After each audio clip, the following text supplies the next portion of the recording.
আসসালামু আলাইকুম। আমি মোহাম্মদ হাবিবুর রহমান বলছি ইন্ডিয়ার দার্জিলিং থেকে। এখানে একটা সুপ্রসিদ্ধ মসজিদ আছে। এই মসজিদটা দেখানো আমার উদ্দেশ্য। এই মসজিদটা ১৯০৯ সালে প্রতিষ্ঠিত।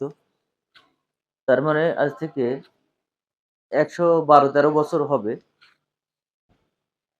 ইতিপূর্বে অনেক এই মসজিদের নাম ডাক আছে। এই মসজিদটার নাম হচ্ছে দার্জিলিং জামি মসজিদ। তো এখানে একজন সম্মানিত ইমাম আছেন। আমরা চেষ্টা করব তার সাথে কথা বলার জন্য এবং তার এই হিন্দু দেশে বা বিধর্মী দেশে কোনো অসুবিধা হচ্ছে কিনা এগুলো জানার চেষ্টা করব। চলুন কথা বলা যাক। তো সম্মানিত ভাই বোন বন্ধুরা, আপনারা দেখছেন আমার সামনে সম্মানিত ইমাম এবং খতিব আছেন।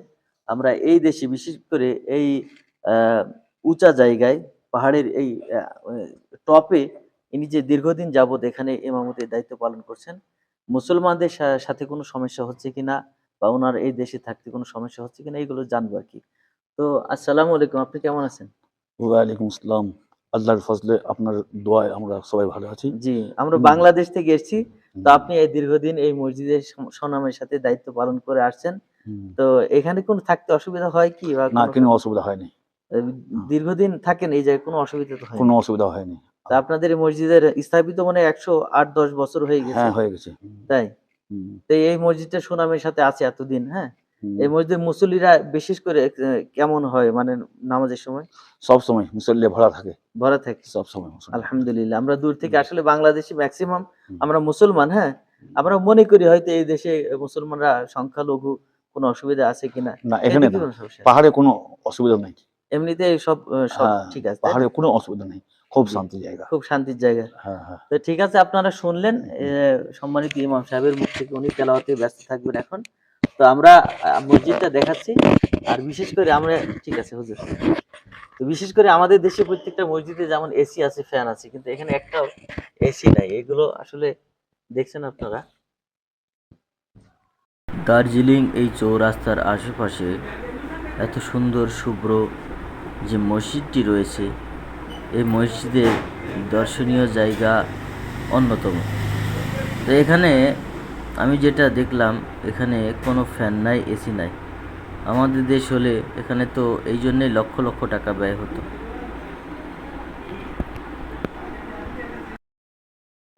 পাহাড়ের এই টপে আমরা হয়তো দূর থেকে ভাবি যে মুসলমানদের উপর কোনো অত্যাচার হয় কিনা। আসলে ওনারা যদিও সংখ্যালঘু, তারপরে এখানে তারা ভালো আছেন। এখানে তারা নিজেদের ধর্মকর্মগুলোকে আহ, পরিচ্ছন্নভাবে করতে পারছেন, কোনো সমস্যা নাই। তো এখানে আরো অনেকগুলো মসজিদ আছে। আমি ৮টা মসজিদের সন্ধান পেয়েছি। তো সব থেকে বড় এই মসজিদ এবং পুরাতন। এই জন্য এই মসজিদগুলোতে আপনারা বাংলাদেশ থেকে যারা আসবেন, বিশেষ করে এই মসজিদে আপনারা চেষ্টা করবেন। এটা সবথেকে পুরাতন মসজিদ। ১০০ আ আ ৮-১০ বছর, ১১২-১৩ বছর হয়ে গেছে আরকি। এই মসজিদে কোনো সমস্যা নেই। বাংলাদেশ থেকে যারা আসেন তারা নির্দ্বিধায় তাদের ইবাদত এই মসজিদে সম্পূর্ণ করতে পারবেন। আর এই মসজিদের ইমাম সাহেব যথেষ্ট ভালো মানুষ। অনেক গল্প হয়েছে আমাদের, দ্বীনের সম্পর্কে অনেক কথা হয়েছে। আপনারা আসবেন এবং এই মসজিদটা দেখে যান। এই মসজিদে আপনারা নামাজ কালাম পড়বেন। দার্জিলিংয়ে দর্শনীয় বস্তুসমূহের মধ্যে এই দার্জিলিং জামি মসজিদটি অন্যতম। সকলে এসে বিভিন্ন ভিউ পয়েন্টে দার্জিলিংকে উপস্থাপন করলেও আমি একজন মুসলমান তথা ইমাম হিসেবে আমি দার্জিলিং মসজিদটাকে অ্যাভয়েড করতে পারি না। সুতরাং এখানে বাঙালিরা যারা আসবেন, আপনারা এখানে নামাজ আদায় করতে পারবেন।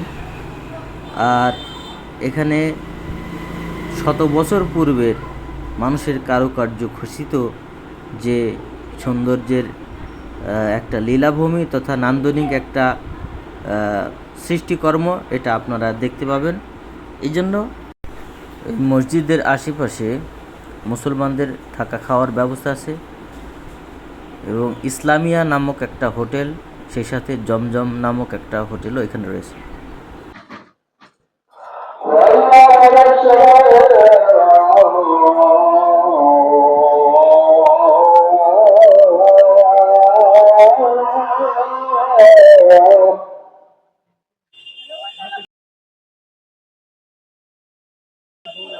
حي على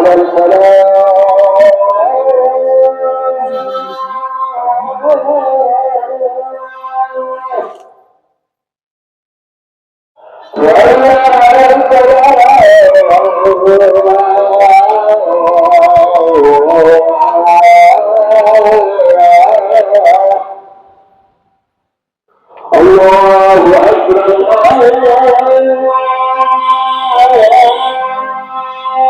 أكبر لا